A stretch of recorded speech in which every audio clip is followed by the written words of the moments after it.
नमस्कार, मैं शिल्पा शर्मा। महिला जगत कार्यक्रम में आप सभी का स्वागत है। दर्शकों, हमारे आज के इस कार्यक्रम का केंद्र बिंदु है नारी के हर क्षेत्र में बढ़ते कदम।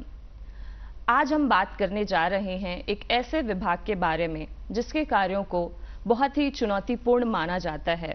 कई बार कार्य करते हुए जोखिमों का भी सामना करना पड़ता है।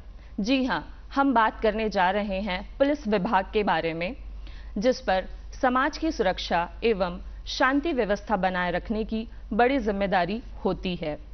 कुछ समय पूर्व लोगों में ऐसी धारणा थी कि पुलिस विभाग में महिलाओं का कार्य करना उतना उचित नहीं है, किंतु आज हम देख रहे हैं महिला पुलिस की संख्या लगातार बढ़ती जा रही है।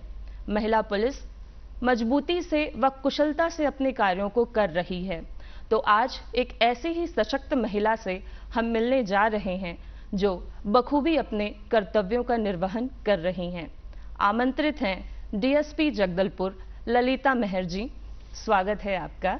नमस्कार शिल्पा जी, और बहुत बहुत धन्यवाद कि आपने मुझे इस कार्यक्रम में आमंत्रित किया है। जी ललिता जी, सबसे पहले मैं आपसे जानना चाहूँगी कि वर्तमान में बस्तर जिले में आप पर कौन कौन से कार्यदायित्व दिए गए हैं?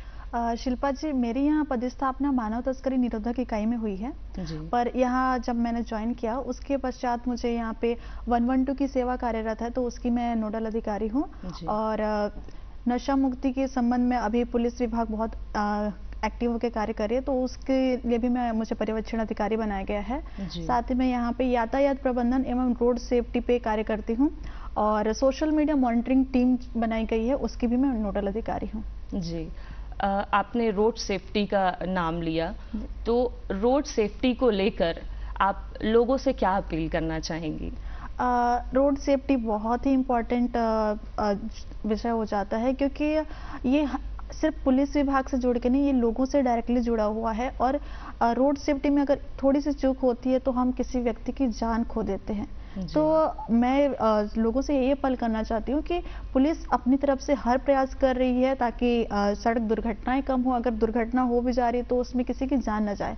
तो मेरी ये भी लोगों से गुजारिश है कि लोग भी इस चीज़ का फॉलो करें। जब भी खासकर अगर मैक्सिमम जितने एक्सीडेंट होते हैं उसमें जो मृत्यु का कारण होता है सिर में चोट आना, तो और अगर 4 व्हीलर में है तो इसीलिए मैं चाहूँगी कि लोग जब भी बाइक में सफ़र करें तो हेलमेट ज़रूर लगाएं। और लोगों को ये धारणा रहती है कि जो बाइक चला रहा है वही से हेलमेट लगाएं। तो मेरी अपील है कि सिर्फ बाइक चलाने वाला नहीं, जो साथ में बैठे हैं वो भी हेलमेट लगाएं और अपनी सुरक्षा की जिम्मेदारी खुद उठाएं। और अगर 4 व्हीलर में है तो सीट बेल्ट का प्रयोग सबसे ज़्यादा करें।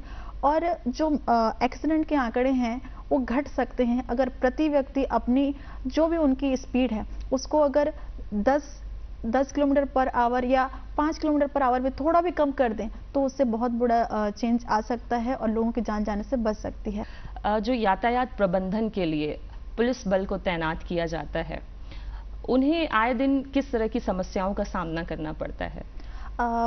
यातायात प्रबंधन में लगे पुलिस कर्मियों को हर कोई देखता है। आप खुद स्वयं देखे होंगे, बारिश हो या धूप हो, हमारे जो ट्रैफिक जवान रहते हैं वो अपनी जगह पे खड़े होकर अपनी ड्यूटी करते रहते हैं। तो ये बहुत बड़ा चैलेंज हो जाता है कि सारे डिफिकल्ट सिचुएशन में भी एक जगह पे खड़े होकर लोगों के जो ट्रैफिक मैनेजमेंट पे काम करना उस बहुत बड़ा चैलेंज होता है। लेकिन लोग इस चीज़ को गंभीरता से नहीं लेते हैं और वे नियमों का पालन नहीं करते हैं। जैसे हर सिग्नल में सबको पता है कि लाल सिग्नल को जंप नहीं करना चाहिए, लोग अनदेखा करते हैं। जैसे ट्रैफिक का जो हमारा जवान अगर बाएं तरफ देख रहे तो लोग तुरंत जंप कर देते हैं। तो ये बहुत बड़ा चैलेंजिंग टास्क हो जाता है, क्योंकि उससे एक्सीडेंट के चांसेस बढ़ जाते हैं। तो ये सबसे बड़ा एक टफ सिचुएशन हो जाता है हमारे जवान के लिए।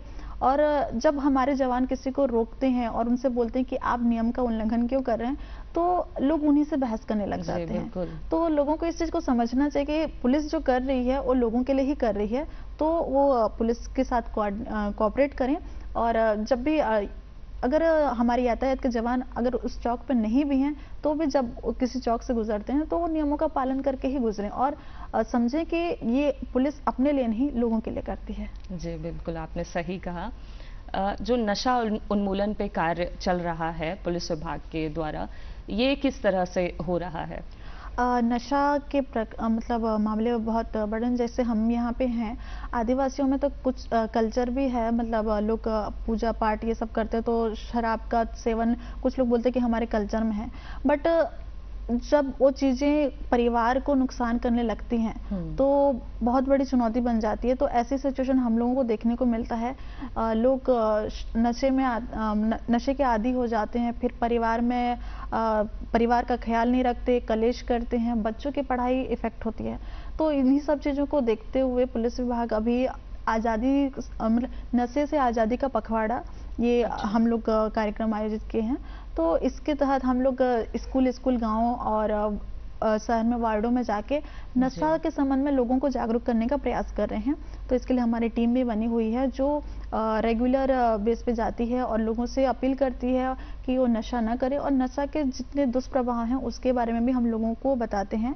और इसमें सबसे ज़्यादा हम लोग ध्यान देते हैं कि बच्चे नशे के आदी ना बने, क्योंकि अगर कोई व्यक्ति नशा कर रहा है तो उसकी तो एक्चुअल में उस जिंदगी उसने जो जीना था, उसने जो बनना था वो हासिल कर लिया, तो उसका और अच्छा हो भी या बुरा हो तो उसको उससे उतना ज़्यादा फर्क नहीं पड़ेगा। लेकिन जो बच्चा आगे चल के हमारे देश का भविष्य है, जो एक बहुत अच्छी लाइफ जी सकता है, बहुत लोगों के लिए कुछ कर सकता है, अगर वो नशे की चपेट में आ जाता है तो हम बोल सकते हैं कि हमारी एक पीढ़ी नुकसान मतलब खतरे में पड़ जा रही है। और ऐसे केसेस भी देखने को मिले थे जब मैं बिलासपुर में ट्रेनिंग में थी कि 7-8 साल के बच्चे नशे करते थे। तो नशे में सिर्फ ऐसा नहीं कि शराब पीने का ही नशा हो, बहुत सारे अलग अलग नशे के हैं। जैसे गांजा का भी लोग सेवन बहुत करते हैं, और गांजे के तस्कर भी बहुत मतलब गांजे की तस्करी करते हैं। तो आप ये देखेंगे कि हमारे राज्य में नशे जैसे गांजा जैसे नशा है वो बाहर दूसरे राज्यों से बहुत आता है तो इन सभी के लिए एक तो हम लोग जागरूकता कार्यक्रम चला ही रहे हैं, साथ ही साथ पुलिस का जो रेगुलर रूटीन वाला वर्क है उसमें जो ऐसे नशा से संबंधित कार्य करने वाले या अपराधी जो हैं उनको पकड़ने के लेकर उस दिशा में भी बहुत कार्य हो रहा है। और रेगुलर बेस पे हम लोग नाकाबंदी लगाते हैं और गाड़ियों की चेकिंग भी करते हैं, ताकि अगर कोई ऐसे नशा का अगर तस्करी कर रहा है तो उसको हम लोग उसमें पकड़ सकें और उसके ऊपर कार्रवाई हो, ताकि और भी अगर कोई नशा का ऐसा तस्कर हो तो उसको समझ में आ जाए कि छत्तीसगढ़ पुलिस बहुत एक्टिव होकर कार्य कर रही है, यहाँ पे नशे की तस्करी करना अब संभव नहीं है। तो ये हमारा प्रयास है, जागरूकता के साथ साथ कार्यवाही, ताकि नशे से पूरी आज़ादी हो सके। तो लोगों को पता होना चाहिए कि पुलिस बहुत ही सक्रिय है और कड़ाई से नियमों का पालन करवा रही है, तो वो सतर्क रहें और इन सब चीज़ों से दूर रहें। जैसा कि आपने बताया कि ग्रामीण क्षेत्रों में जाकर जागरूकता अभियान पुलिस द्वारा चलाया जा रहा है, तो क्योंकि ये बस्तर जिला जो है आदिवासी बहुल्य जिला है, और जब आप ग्रामीण क्षेत्रों में जाते हैं तब वहाँ लोगों की प्रतिक्रिया कैसी होती है? सबसे बड़ी बात होती है, मुझे बहुत खुशी होती है जब मैं लोगों से मिलती हूँ, और लोगों को एक्चुअली उम्मीद नहीं रहती है कि पुलिस उनके गांव में आके ऐसे जागरूकता कार्यक्रम करेगी। तो सबसे ज़्यादा जो पॉजिटिव उनका रिएक्शन रहता है वो रहता है महिलाओं का और बच्चों का। और महिलाएं कहते भी हैं कि ऐसे कार्यक्रम और आयोजित करें, ताकि बार बार हर थोड़े थोड़े दिनों में करें, ताकि हम लोग और लोगों को बोल सके कि नहीं, नशा अब करना नहीं है, पुलिस तो अब खड़ी हो गई है तो अब तो नशा छोड़ दो। और एक्चुअली समाज कल्याण विभाग से स्व सहायता समूह का महिलाओं का एक ऐसा ग्रुप भी बना है जो अपने अपने गाँव में नशे से मतलब लोगों को जागरूक करने के लिए कार्यक्रम करते हैं। तो ऐसे कार्यक्रम में जब मैं गई थी तो वहाँ पे मैंने देखा कि जो दर्शकगण थे या श्रोता जो भी बोले, तो उसमें महिलाओं की संख्या और बच्चों की संख्या पुरुषों के कंपेयर में ज़्यादा थी। तो ये मुझे अच्छा लगा कि महिलाएं जब हम एक कदम बढ़ाते हैं तो खुद 2 कदम बढ़ा के इस जागरूकता कार्यक्रम में भाग लेती हैं। और बच्चों में एक ये मुझे देखने को मिलता है कि उनके अंदर पुलिस बनने की ललक बढ़ती है। और मैंने देखा जब मैं as a women police officer जाती हूँ तो महिलाएं भी बोलती कि नहीं, मेरी बेटी आपके जैसे बनेगी। तो जब ये सुनने को मिलता है तो एक्चुअल में लगता है कि हाँ, हमने गांव में आके कुछ किया है। और लोगों से जो, क्योंकि ये नक्सल इफेक्टेड भी माना जाता है बस्तर को, तो ये रहता है कि पुलिस से दूरी बना के लोग रहे, कि पुलिस से डर भी रहता था। तो हम लोग जब जाते हैं इस जागरूकता कार्यक्रम में गांव-गांव, तो ये रहता है कि पुलिस और जो आम नागरिक हैं उनके बीच की दूरी भी कम हो रही है जी। और लोगों का पुलिस पे भरोसा भी बढ़ रहा है। तो ये एक बहुत ही अच्छा सकारात्मक इसका प्रभाव है कि अधिकारियों का, आप जैसे अधिकारियों का लोगों के बीच में जाना और जो आने वाली पीढ़ी है उस पर उसका प्रभाव पड़ना, और इससे वो प्रोत्साहित भी हो रहे हैं, तो इसके लिए आपको भी बधाई। आपने डायल 112 के बारे में भी बताया कि आप उसको देख रही हैं, तो जो ये डायल 112 है आपातकालीन सेवा, इसकी कार्यप्रणाली कैसी होती है? 112 उसकी प्रक्रिया बहुत सिंपल है। जब भी किसी एक्चुअली पहले क्या हो रहा था, बहुत लोग अलग-अलग चीज़ों के लिए अलग-अलग नंबर डायल करते थे। जी। तो इन सभी चीज़ों को करके एक 100 डायल 112 बनाया गया, एक को नंबर सब ओवर। तो जिसको किसी प्रकार की समस्या होने से लोग 112 में कॉल करते हैं, तो वो कॉल हमारे 112 के कंट्रोल रूम जो रायपुर में है वहाँ जाता है। वहाँ से कॉल को हम वहाँ अटेंडर्स रहते हैं, बहुत सारे अलग-अलग अटेंडर बने हैं जो कॉल सुनते हैं और फिर देखते हैं समस्या क्या है, तो उसको जो हमारे जो प्रार्थी हैं उनके समस्या को अलग-अलग कैटेगरी में बांटा जाता है और कैटेगरी के हिसाब से फिर देखा जाता है कि वो पुलिस के लायक कार्य है। एक्चुअल में जो 112 सर्विस है, क्या वहाँ पे हमारी 112 की गाड़ी भेजनी चाहिए। तो अगर लगता है कि हाँ ये उसी कैटेगरी में आता है, तो वहाँ से फिर ये देखा जाता है कि उस कॉलर के पास में कौन सी गाड़ी, क्योंकि हमारे पास 112 की बहुत सारी गाड़ियाँ हैं, तो कौन सा गाड़ी सबसे नज़दीक में है, तो जो गाड़ी नज़दीक में रहती है उसी को ये कॉल डाइवर्ट कर दिया जाता है। वहाँ से इवेंट जनरेट होता है। फिर हमारे 112 में कुछ प्राइवेट जो ड्राइवर रहते हैं 112 के लिए रहते हैं और हमारे खुद के पुलिस के जवान भी उस गाड़ी में रहते हैं। तो फिर कॉलर के जो लोकेशन रहता है वहाँ पे जाते हैं और वहाँ पे जाने के बाद जो भी अगर लगता है कि समझाने से चीज़ें सॉल्व हो जा रही हैं, अगर किसी लड़ाई झगड़ा है तो वो लोग समझाते हैं। अगर किसी को चोट लगा रहता है तो अगर 108 की गाड़ी पहुँचने में अगर समय रहता है तो 112 की गाड़ी में ही उस अगर कोई चोटिल है, घायल है, तो उसको अस्पताल पहुंचा के उसको शारीरिक सेवा मतलब जो स्वास्थ्य सेवाएं रहती है वो पहुंचाई जाती है। तो ये एक तरीका रहता है और इसकी मॉनिटरिंग हमारे कंट्रोल में भी किया जाता है कि ताकि जो लोगों को है एकदम कैसे जल्दी से जल्दी सेवा पहुंच रहा है, उसकी मॉनिटरिंग के लिए हम देखते हैं कि जैसे ही हमने अपनी गाड़ी को 112 की सर्विस के लिए इवेंट दिया है, तो उसका मूवमेंट कहाँ से कहाँ हो रहा है, तो ये हम अपने सिस्टम में देखते रहते हैं ताकि ये भी रहे कि जो 112 में हमारे स्टाफ कार्यरत हैं वो भी किसी प्रकार की गड़बड़ी ना करे और जहाँ से कॉल आया है वहीं जाने के लिए और समय देखा जाता है एक्चुअली कि ग्रामीण क्षेत्र में कितना समय लग रहा है, शहर में कितना लग रहा है और ट्रैफिक भी एक्चुअली यहाँ पे सिटी सर्विलेंस सिस्टम के तहत बहुत सारे कैमरे लगे हुए हैं, तो हम ये भी देखते हैं कि कौन से रूट में ट्रैफिक कितना है। तो जिस रूट में ट्रैफिक ज़्यादा रहता है हम अपने ड्राइवर को बोल देते हैं कि नहीं आप इस रूट से जाओ, तो वो एकदम कम टाइम में जाके लोगों की हेल्प करते हैं। फिर इसी से आपने इसकी कार्यप्रणाली के बारे में जो बताया सुनकर ऐसा लग रहा है कि ये काफ़ी समय लेता होगा लेकिन सर्विस त्वरित मिल जाती है। तो ये लगभग शहरी क्षेत्रों में और ग्रामीण क्षेत्रों में लगभग कितना समय लग जाता होगा इस पे? शहरी क्षेत्रों में डिपेंड करता है कि कितनी दूरी पे हैं। जैसे हम यहाँ पे कोतवाली क्षेत्र है तो वहाँ पे 2 112 की गाड़ियाँ हैं, तो 5 मिनट में भी चीज़ें हमारे ड्राइवर पहुँच जाते हैं और यही उनका रिस्पांस टाइम होता है और गाड़ी पहुँच जाती है। और ग्रामीण एरिया में अगर दूर का है तो मैक्सिमम 20 से 25 मिनट लग जाता है। जी, मतलब कह सकते हैं कि आधे घंटे के उस दायरे में जो भी क्षेत्र हैं वो सर्विस मिल ही जाती है। जी। जैसा कि डायल 112 के बारे में लगभग सभी लोगों को जानकारी है कि ये एक आपातकालीन सेवा है, लेकिन इसके इस्तेमाल को लेकर या कहे सही इस्तेमाल को लेकर आप लोगों से क्या कहना चाहेंगी? मैं लोगों से कहना चाहूँगी कि 112 एक आपातकालीन सर्विस के लिए बनाया गया है, तो इसका उपयोग आपातकालीन स्थिति में ही करें।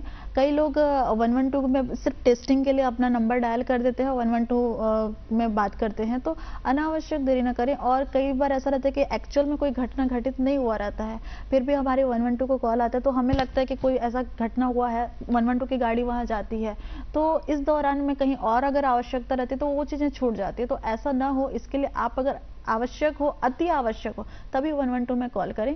और 112 की सेवा आप लोगों के लिए है, इसका जितना सही उपयोग करेंगे आपको भी उचित लाभ मिलेगा और कोशिश करें कि इसका लाभ पूरे बस्तर क्षेत्र को मिले और कई ऐसे कॉलर रहते हैं जो 112 में कॉल करके क्योंकि हमारे जो अटेंडर रहते हैं उसमें फीमेल भी रहते हैं, तो बिना अनावश्यक गाली गलौज भी करने लग जाते हैं या फिर अब्यूज शब्द यूज़ करते हैं।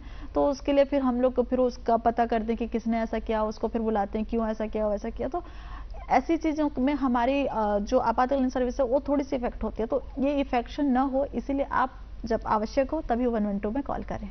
जी, जो गंभीरता से पुलिस लगी हुई है और इस तरीके की जो कार्य किए जाते हैं आम लोगों के द्वारा, उससे वो भी प्रभावित होती है, तो उसकी कार्य क्षमता को प्रभावित ना करें लोग। जी जी कुल मिलाकर जी, जो मिशन सिक्योर सिटी चल रहा है, इसके तहत पुलिस क्या कार्य कर रही है? मिशन सिक्योर सिटी का अर्थ है कि हम लोग कैसे अपने शहर को सुरक्षित रखें। जी। और शहरों में प्रायः देखा जाता है कि चोरी की घटनाएं होती हैं, तो मेनली और चोरी की घटनाओं के साथ साथ कभी किसी बच्चे का अपहरण हो गया, किसी लड़की या किसी स्त्री महिला के साथ में छेड़खानी हो गई या कुछ भी ऐसा घटना हो रहा है, तो इस सब की मॉनिटरिंग के लिए मिशन सिक्योर सिटी हम लोग कर रहे हैं। तो उसमें क्या हो रहा है कि शहर के जितने मैक्सिमम बड़े बड़े चौक चौराहे सब जगह कैमरे लग चुके हैं, और अभी सभी लोगों से हम अपील भी करते हैं कि आप अपने यहाँ कैमरा लगाएं ताकि अगर कोई ऐसी घटना हो रही है तो उसका त्वरित समाधान हो जाए। चोरी अगर हो रही है तो जो चोर है उसको पकड़ लें। कई बार ऐसे होते हैं कि जैसे हत्या जैसे गंभीर अपराध घटित हो जाते हैं, तो उसमें जो अपराधी तक पहुंचने का सबसे मेन जो जरिया होता है ये सीसीटीवी फुटेज बन जाता है।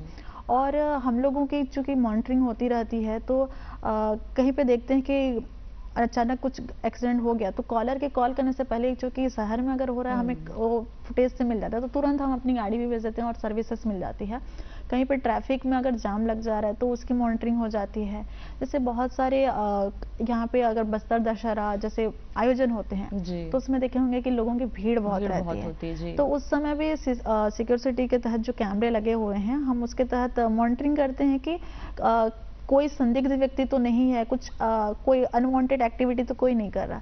तो ये सारी चीज़ों के लिए सीसीटीवी फुटेज बहुत बड़ा हम लोगों के लिए कारगर साबित होता है। तो यही मिशन सिक्योर सिटी के तहत किया जा रहा है। ललिता जी, एक महिला होने के नाते आपको कार्य करते हुए किन चुनौतियों का सामना करना पड़ता है?